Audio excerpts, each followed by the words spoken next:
versus the United States and its allies. Europe's feelings toward China in Biden's coalition of democracies have, at best, been mixed. France and Germany, two of the world's most powerful economies, have expressed concern that decoupling from China would be too disruptive to their economies. ASML, based in the Netherlands, is the largest supplier of semiconductor fabrication machinery in the world. Here, an employee goes through a lab. In an effort to limit the transfer of cutting-edge semiconductor technology to China, the Netherlands and the United States joined forces 3 weeks ago.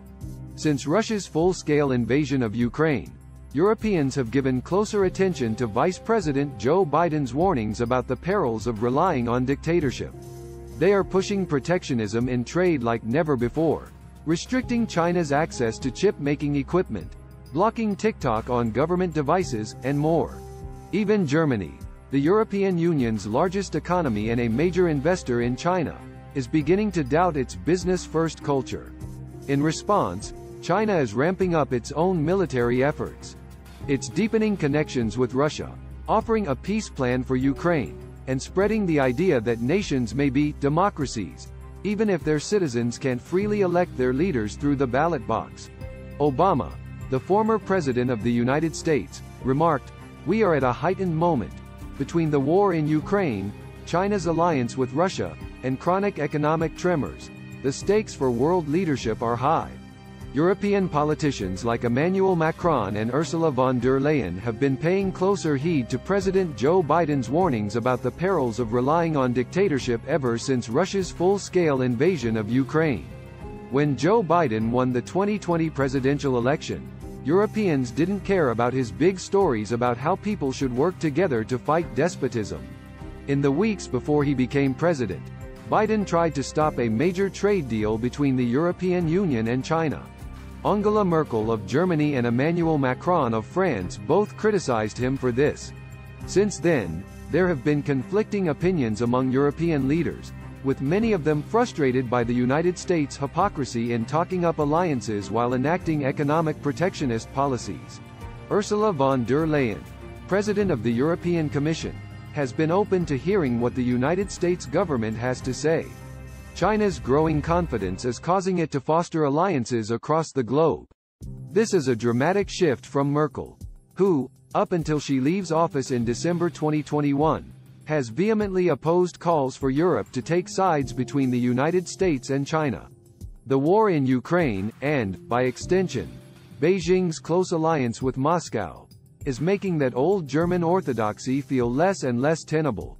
German Chancellor Olaf Scholz warned that China would face consequences if it followed through with plans to send weapons to Russia to help them fight in Ukraine after the United States informed its allies of the possibility. EU Foreign Policy Chief Josep Borrell called it a red line if China went through with it. The two biggest center-right parties in Germany want to change Merkel's moderate approach to China. Trade-based peacekeeping, so the argument goes, doesn't work. At a time when democracies all over the world are under attack, the transatlantic relationship is stronger than it has been in many years, he said. Many in Europe are still reluctant to cut China's ties, particularly in the trade sphere.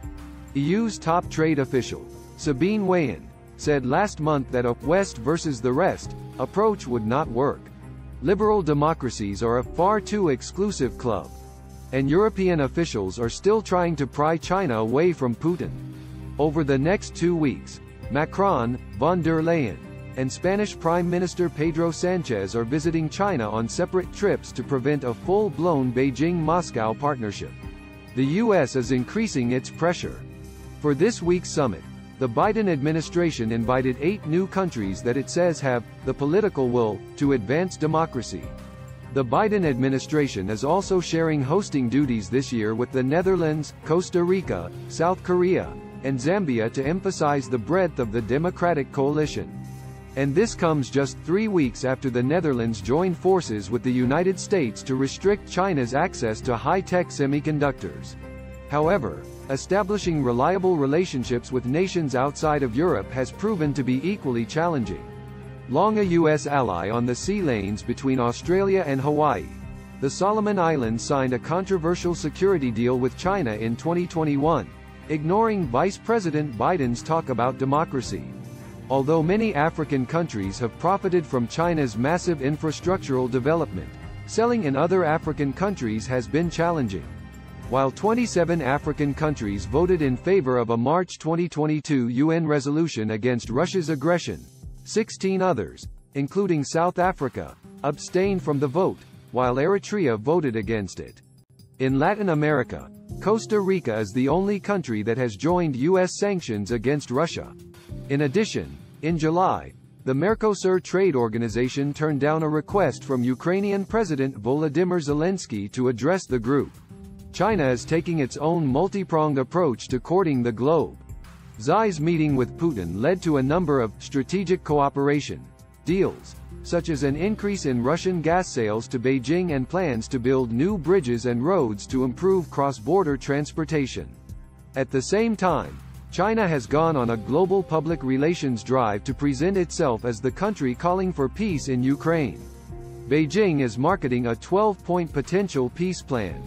And Chinese Foreign Minister Qin Gang promised Ukraine's Foreign Minister Dmytro Kuleba in a phone chat earlier this month that China wanted a helpful role in settling the crisis. China also hosted its very own International Forum on Democracy last week, claiming 300 participants from 100 countries. The group talked about different types of democracy.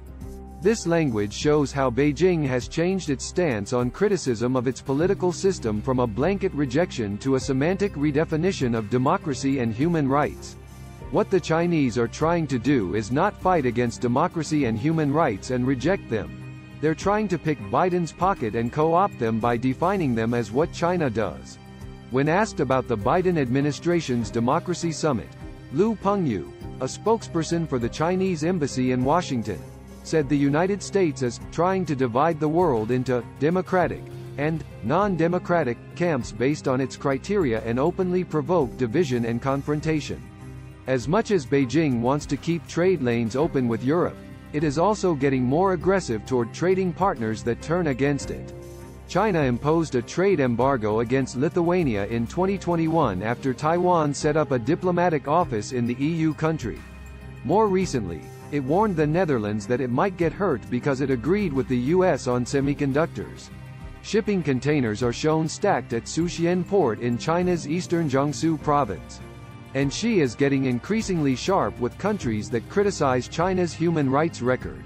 When European leaders questioned Xi about the Uyghur minority's human rights and the treatment of Hong Kong residents, Xi responded that Europeans should focus on their own problems, such as anti-Semitism and systematic racial discrimination.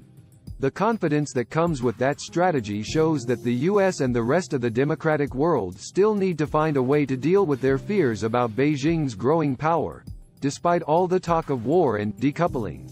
China today is a well-resourced and resourceful competitor, if not an antagonist. Watch us at New Today Reviews on YouTube and at www.newstoday.nyc.